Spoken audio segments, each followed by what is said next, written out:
of people goes down. So there are goods lying in the market, but people can't buy it. If the goods are there and people cannot buy, then companies think, why should I produce more? Because the goods are lying idle. So they actually close the shifts, or maybe close the factories, or reduce the production, and therefore many more workers are thrown unemployed. If many people are lose their employment, then the purchasing power of people still goes down.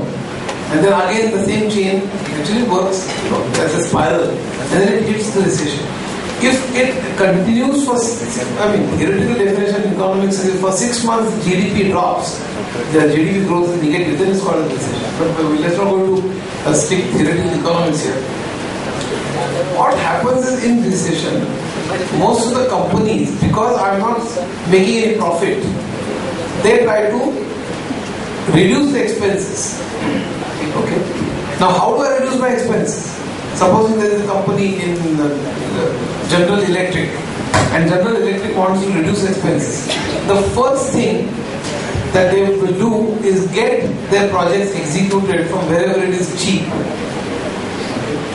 So, what we normally say is, if the recession is mild, they will get their project instead of America, because American labor is far more expensive.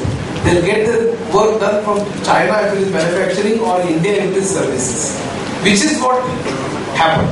They had actually started working with India long back, but in recession, in fact, if it is mild, there will be a lot more work to offshore that will come. So India will continue exporting things to America or Europe, because America and Europe are still finding it cheaper than manufacturing in Europe or America. But if recession gets very strong, which is likely to be the case by 2012, 13 and 14 by the way. There are several economists who have said that by 2013 and 14 the recession is likely to be far worse than what it is today. If that happens, then they'll stop the projects altogether. So the first phase is execute the project, but execute it from the place where it is cheaper, so that I can still sell in the market, because the market cannot bear it. Maybe my price is $7, market cannot take it. So I sell for offshore and reduce my costs and therefore price to, let's say, $5, I can still sell it. So they're trying to essentially still get into the market by offshoring or getting work done from various countries. Which is where the BRIC countries, BRIC, Brazil, Russia, India, China, these countries are still prospering because they're still exporting to Russia, to America and Europe. The trouble is that if by 2013 and 14, if the recession reaches a far higher level, then they'll probably stop production or stop projects with software otherwise. Then even India and China will start getting hit. That is the whole logic. So we are in the midst. People keep asking, why is India not affected? On the contrary, India is not affected because we still exploiting. They're still trying out. If we can get things done from India, it's cheaper, they can still hit the market. But I doubt whether that will continue. By 2013-14, still yet to be seen. And then we now go into far deeper issues here. Whether job creation in America is done with a great enthusiasm or not, which it is not. Today, Barack Obama spent around $70 billion in saving the banks. But 700 billion. But the important, saving the banks, the money was not circulated, did not go back to the mainstream economy. So they saved he saved the Wall Street, but not the main street, as is normally said. If job creation is done in a great zest, as Paul Krugman, Stiglitz, and several others are saying, then there will be money in the hands of the common people. Then there will be demand, because they will go and buy in the real market. Then because there is demand, the industry will start spending money, producing more and creating more employment and so on. That's what Keynes actually advocate. But people today are not Keynesian. They are completely anti-Keynesian. The entire Republican Party, half Democrats actually are anti-Keynesian. They are neoliberal. They don't think government should do anything. They think the market will correct itself automatically. And therefore the crisis is getting deepened. And I suspect that if the neoliberal policy continues, the crisis will deepen. In fact, 2013-14 it is expected that it will worsen. But if that doesn't happen, they use a lot of money to create jobs. Then there is likely that America will get out. If America gets out, then there will be far higher demand. There will be a lot of work that India and China will continue doing. But so it all depends upon another couple of years. Hello? Hello?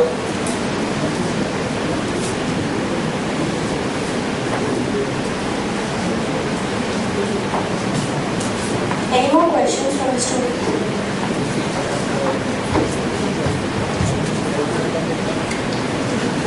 Good afternoon, sir. This is Chetan from CICBM College. Well, the thing is that in Nagpur, well, especially I would like to thank you for these things that we are, after a very long time, I am attending such a great lecture. Well, I heard so several, on YouTube as well. The thing is that we are doing MBA and we are from Nagpur University. So, last year there wasn't so much good campus in Nagpur and all this thing. So, every MBA looking for a good job. Everyone is thinking that after doing MBA I will get the good job. And I believe it won't be possible for each and everyone. The thing is that, what I was feeling that being an MBA can be a good entrepreneur, right? So being entrepreneur, what sort of things we should include in our mind? What sort of strategy we should have? Like people are saying that you should concentrate on the Potter's 5 P's and all these things. So I believe these things won't help us for being a good entrepreneur. So according to you, what are the things we should include from the basic to the higher level?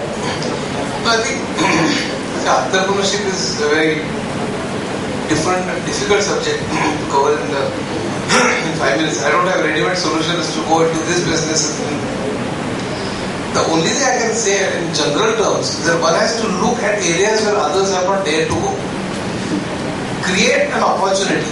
See, there are two ways of looking at entrepreneurship. But the best is obviously Steve Jobs' kind of entrepreneurship. There is that, which I think is marvelous. The important thing about Steve Jobs is that before Steve Jobs, the motto was treat customer as a king. And he said, forget it. Treating customer as a king means give customers what he wants. He said, forget it, I don't know what customer wants. I'll actually create a demand and make customer want what I produce. This is really tremendous. He created a product and made the customers want that product rather than following the customers and treating customers as God, which was a management motto all these years, right? So, it depends upon, of course, one's ability to gauge as to what are the needs going to be known as good, from as small a thing as some kind of different courier service to some as large as an iPad. So I can't give a general advice, but keeping the eyes and ears open all the time as to what are the different good ideas that can be very good, and it requires obviously courage, but it requires determination, courage, and some kind of, I must say, analytical mind.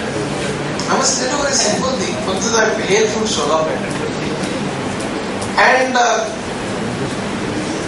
there is the Shekdanaji chutney, what do you call it? Shake. Now that is it's best produced in Sholapur, because because it actually has far more oil than the normal the Shekdana that you get somewhere else. The point I'm trying to make is that chutney I knew many years back that would sell and would have a great demand.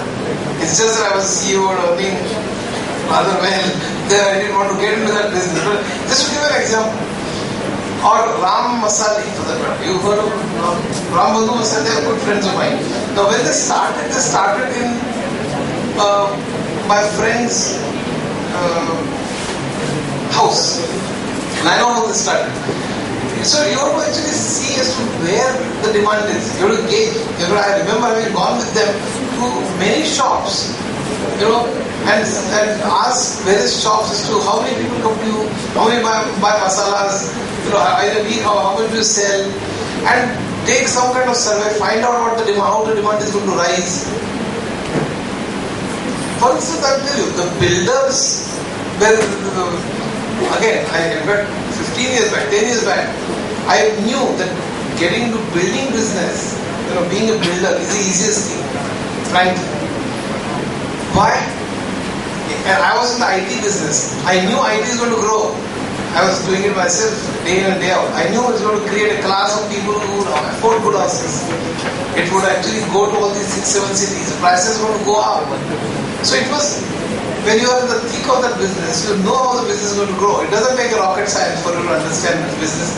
This business is again that I was running various large companies and was not attracted to, getting the business of builders entails variety of things which I didn't want to do. I mean, variety of politics to spending money on variety of things to connections with politicians and getting things passed and stuff like that, which unfortunately in this country I didn't want to do. But clearly I could see the demand coming up. The reason I'm giving you these is that you have to be on the leading edge. You have to understand as to what business will thrive. A bad example is when there is an earthquake, you know there is a good demand for cement. Bad example. Very bad, dirty example of business. That's a bad way of making money. But regardless, understanding as to what is likely to happen, what are likely to be the needs of the customers. This is the first portion, following the customer. Second portion, if you are creative enough, create something which customers will follow. You get my point. One is you're following the customers and their needs, and this is you create a product which is making customers follow your product, like Steve Jobs. So there are two sort of extremes of entrepreneurship. Depends upon what you follow. But I can't give you a specific advice, but this is how I look at entrepreneurship. This will be the last question.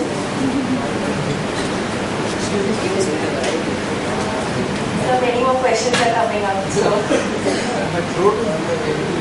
yes. So like every singer, a musician says my throat is not doing too well, but I'll still take one or two questions. We'll call Mr. Achyut Godbole again. Don't worry about it.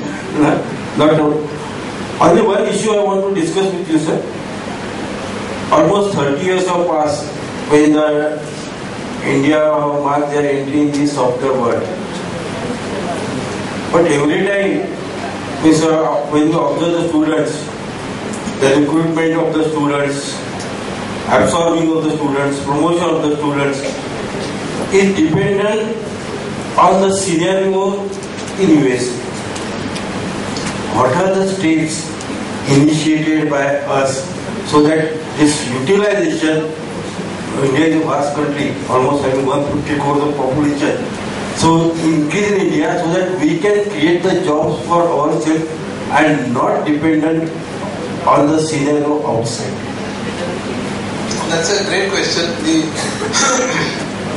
Out of software exports, we are over dependent on America. At one point, our exports to America, as far as software is concerned, like 80%. To the rest of the world, were 20%. Now I think it must have come down to 65%.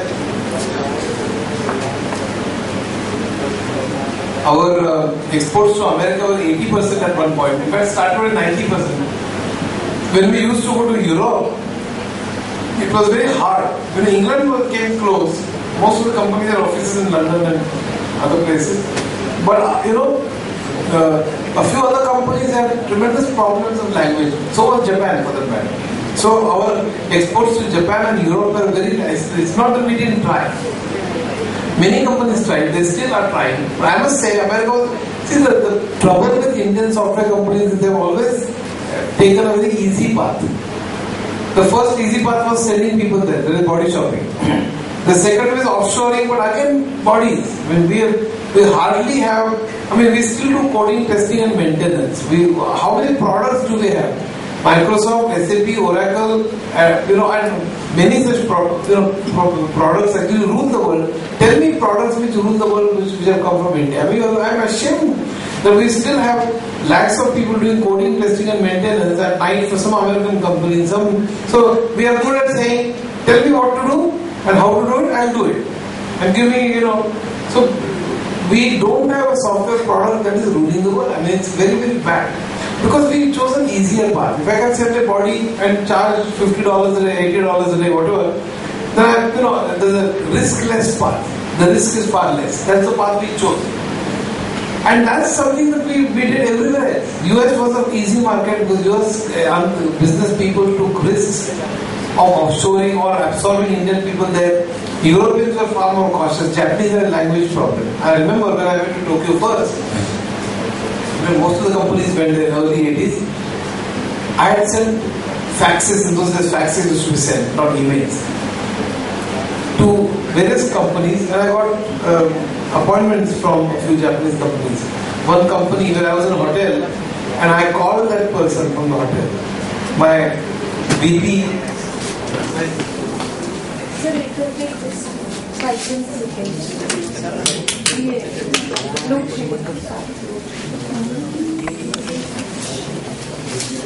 पुढे